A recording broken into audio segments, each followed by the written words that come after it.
Meron nga pala akong ginawang hardbound box dito pero reject nga ito. Gumagawa kasi ako ng sample ng foldable hardbound box para sa mga gusto ngang umorder ng box lang. Pero dahil nga bulky yung mga una kong ginagawa kasi hindi siya na-fold, so gumawa ako ng sample na pwede ma-fold para hindi rin gaano kalaki ang babayaran sa shipping. Pero hindi nga muna paggawa ng foldable hardbound box ang ipapakita ko sa inyo, kundi yung pag-e-experiment ko ng paglalagay ng photo sa mga ganitong box using sublimation coating. May umorder kasi sa akin ng hardbound box at ang request nga niya ay lagyan ko ng photo sa ibabaw at naghahanap ako ng alternative ways kung paano nga magagawa yun. So una, lalagyan ko ng sublimation coating sa ibabaw nitong box kung saan ko ilalagay yung photo. Gagamitan ko na lang nitong brush, papatuyuin ko lang yan, then lalagyan ko pa ulit ng second coating. Panay nga ako hanap sa YouTube kung paano maglagay ng photo sa mga ganito pero wala akong mahanap, pero may isang video ako nakita. Sublimation ang process niya pero ginawa niya sa photo album na leather yung cover. Ang ginamit nga niya doon ay dye press polygloss pero wala akong mahanap sa mga online shop. At dahil nga wala akong mahanap na ganon is itong sublimation coating na lang ang in-order ko, kahit pa nga para sa cotton fabrics yung pinagagamitan talaga nito. Ito ay experiment pa lang, so hindi talaga ako umaasa na perfect agad yung resulta na gusto ko. But at least I tried para matahimik na yung isip ko, hindi mapakali kung pwede ba talaga to. Try lang ng try hanggang sumakses. Kaya yung iba hindi sumasakses kasi puro nega agad ang nasa isip.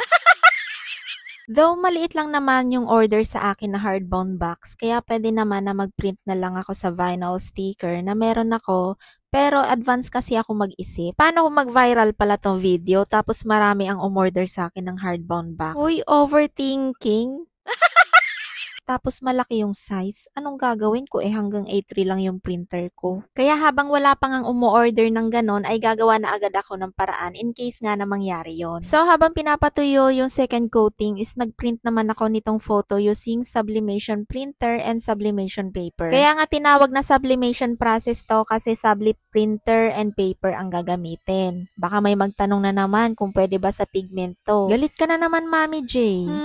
Medyo. Charing. Pwede naman sa pigment pero hindi na sublimation process ang tawag doon. Pwede siguro yung magpiprint ka sa sticker saka mo ididikit sa box. Or using dark transfer paper tapos i-heat press. Pero ang gusto ko kasi is seamless and professional looking, kaya dapat nakadirekta sa cover ng box yung print. So pwede naman talaga maglagay ng photo using pigment or dye ink pero hindi ganong result yung gusto ko. Ang gusto ko yung mukhang sosyalin para pwede ko rin mas taasan yung price ko. Magpapagod ka lang naman, di sulitin na, doon na tayo sa good quality. Ang ginamit ko nga palang book cover dito sa box ay medyo glossy siya na leather and texture. So hindi naman siya nag-absorb ng sublimation coating na nilagay ko kanina. Nasa ibabaw lang talaga siya and natuyo lang din agad. So sinicure ko lang yung subli paper using heat transfer tape para di siya magalaw pag i-heat press na. Ito nga pala yung ginagamit kong heat press, 6-in-1 siya and 180 yung temp and 100 seconds. And ito na, malapit na natin malaman kung effective siya.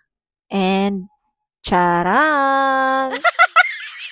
So ayun, nanilaw yung cover. For sure dahil to sa sobrang init. Pero titingnan naman natin kung dumikit ba yung print dito sa cover. And ayun, okay na okay. May ilang spot lang na medyo hindi dumikit yung print. And ang unang naisip ko kung bakit nagkaganyan is baka hindi gaanong nalagyan ng sublimation coating yung ibabaw. So sa susunod na trial, magkakaroon ako ng adjustment sa heat setting ng heat press. And pati na rin sa paglalagay ng sublimation coating, mas dadagdagan ko pa. But overall, may potential yung ganitong process na naisip ko. Sinubukan kong punasan yung mga nanilaw na part using wet wipes, pero ayon hindi na nga kasi parang nagmansya na siya. Pati yung may printed part at in fairness di nga siya nabubura. At ayan, nasagot na yung curiosity ko at more trial and error na lang para ma-perfect. Pero baka may nakasubok na nga ng ganito, pa-share naman kung ano yung ginagawa nyo.